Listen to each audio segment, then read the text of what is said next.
All right, y'all. So I'm going to go through and start to think about choosing the best evidence for my point. I just want to reiterate that my point here is that competitive sports puts too much pressure on the kids who play them.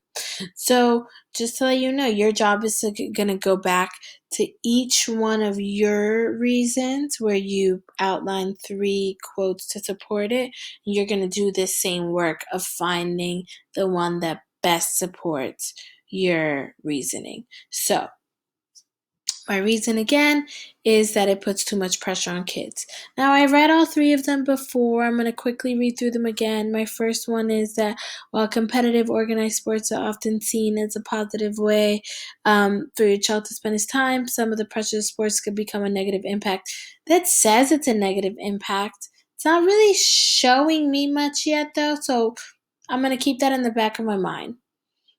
Immediately before the final period began, the coach would point out to David, begrudgingly insert him in the right fullback for the requisite minimum amount all kids must play.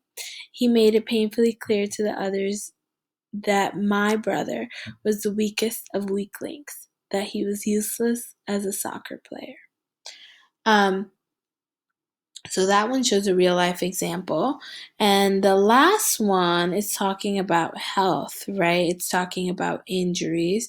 So it definitely alludes to pressure, but I'm thinking that the best one is going to be this middle one here because it shows me a real life example.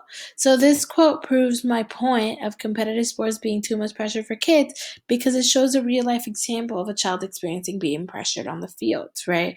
So of these three pieces of evidence, that one is definitely my best one.